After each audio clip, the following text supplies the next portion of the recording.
꾸꾸 안녕하세요. 네, 오늘은 긍정학원 외친 지 78일차 되는 날입니다. 네, 오늘은 웰싱킹이라는 책에서요. 여기서 부를 이루는 생각의 뿔이 7가지가 나와요. 이 중에서 저는 마지막 7번째 바로 질문에 대해서 여러분들과 나눠보고 싶은데요. 카메룬 속담에 이런 말이 있대요. 자신에게 질문하라. 질문하는 자는 답을 피할 수 없다. 이 책의 저자이신 켈리체님은 성공한 사람들을 분석을 해봤는데, 공부를 해보고 분석을 해봤는데, 자신의 분야에서 놀라운 성과를 이룬 사람들은 질문을 멈추지 않았다고 해요. 이 말을 하세요. 질문은 삶을 송두리째 바꿔놓을 정도로 강력하다. 어떤 일을 대할 때 스스로에게 질문하는 습관은 참 중요하다고 이야기합니다. 예를 들어 이 사례를 들어주세요. 코로나19 같은 위기가 닥쳐왔을 때 일반적으로 사람들은 이렇게 생각한다. 어떡하지? 정말 큰일이다. 아니면은 코로나에 걸리거나 직장을 잃게 되면 어떡하지? 그리고 또 경기가 더 나빠지면 내 사업에 문제가 생기는 거 아니야? 라고 마냥 걱정하고 불안해하는 그런 느낌이 많이 들지 않나요? 그런데 성공한 사람들은 오히려 위기가 닥쳐왔을 때 자신에게 이런 질문을 던진다고 해요. 먼저, 이 어려운 상황에서 나의 강점은 뭐지? 또는 이 상황을 기회로 만들려면 어떻게 해야 할까? 또는 비대면 시대에서 내가 새롭게 또 배울 수 있는 건 무엇일까? 그리고 마지막으로 코로나19가 끝나지 않는다면 또 어떤 대책을 세워야 할까? 라고 자신에게 이런 질문을 던진다고 하세요.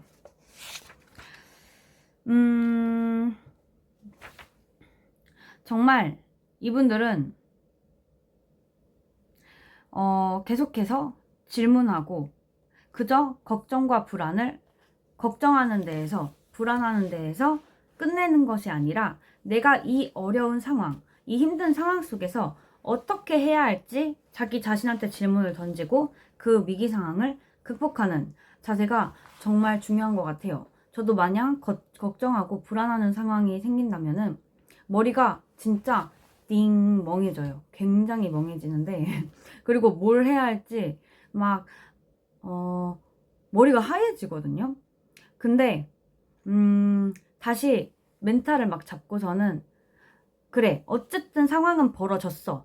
어쨌든 저희 그 걱정한 상황은, 그 불안한 상황은 이미 일어나게 되어 있는 거예요. 그 상황 속에서 내가 가만히 있거나 멈춰 있다고 해결되는 게 아니잖아요. 다시 나한테 한번 질문을 해보는 거예요. 꾸꾸야, 너 지금 그러면은 너가 이 상황 속에서 뭘 해야 할까? 지금 너가 할 수 있는 역할은 무엇일까? 지금 너의 강점을 살려서 이 위기를 충분히 극복할 수 있는 방법은 무엇일까? 또는 그거죠.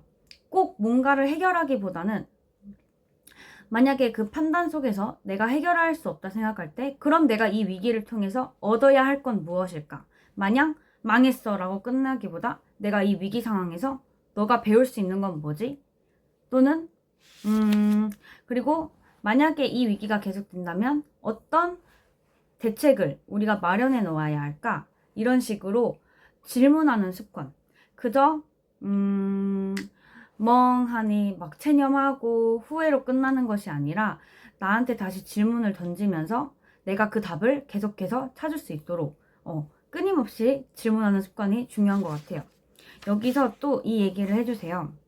가끔 난데없이 큰 난관이 드리워지면 답이 없다고 느껴질 것이다. 하지만 답이 없는 게 아니라 아직 답을 찾지 못한 것이라고 생각했으면 좋겠다. 이 어려움을 해결할 답을 아직은 모르지만 답은 꼭 있다고 믿기를 소망한다. 질문을 바꿔나가면 꿋꿋이 대답하면 당신은 반드시 답을 찾을 수 있을 것이다 라고 이야기를 하는데요. 계속 질문을 던졌을 때 도저히 이게 답이 안 나오는 거예요. 그러면은 내가 질문을 잘못하고 있는 거예요. 좀 질문을 조금씩 보면은 어쨌든 우리가 목표한 답이 꼭 나오기 마련이라고 이 책에서는 이야기를 하고 있는 것 같습니다. 그래서 계속해서 나한테 질문을 해서 답이 이건 진짜 답이 없어 라고 먼저 생각하기보다는 답은 꼭 있다. 하지만 내가 그 했던 질문에 대해서 답이 절대 안 나온다면 그럼 질문을 조금 바꿔보면서 계속해서 나만의 답을 찾아가는 그런 삶의 여정을 한번 살아봐야겠다라고 느꼈어요. 오늘도 끊임없이 계속해서 나한테 질문하며 나아가고 계속 생각하며 나아가는 습관을 내가 가져야겠다라는 생각이 들었습니다. 여러분들도 가끔 어렵고 힘든 상황이 찾아오더라도 거기서 그냥 체념하면서 그 상황을 멍하니 끝내기보다 자기 자신한테 질문하면서 매일매일 성장하는 여러분들이 되시길 소망합니다. 그러면은 오늘의 긍정한 건 외쳐보겠습니다. 첫째, 나는 오늘도 말을 이쁘게 한다. 내가 하고자 하는 요구를 알고 욕구로 말을 하지 않도록 한다. 나로 인해 삭막한 대화가 편안하게 바뀌게 만들 수 있다. 두 번째, 나는 오늘도 될 이유를 찾는다. 이 세상에 안 되는 건 없다. 난 뭐든 할 수 있다. 세 번째, 나는 감정의 지배자이다. 내 감정의 주인은 나다. 내 감정을 함부로 남에게 드러내지 않을 자신이 있다. 네 번째, 나는 팀원들에게 존경받는 리더이다. 내가 멋지게 일하는 모습을 보여주고 팀원들에게 동기부여를 줄 수 있다. 다섯 번째, 나는 사람들과 눈으로 대화한다. 나 눈으로 대화한다. 나는 상대방과의 눈싸움에서 이길 자신이 있다. 여섯 번째, 나는 올해 원하는 자격증을 취득해 실력을 쌓아 올린다. 실력 있는 사람이 되어 세상을 바꾼다. 네, 오늘도 제 자신한테 저는 스스로 질문하는 습관을 가져보도록 노력해보도록 하겠습니다. 그러면은 다음에 또 만나요. 아비앙또.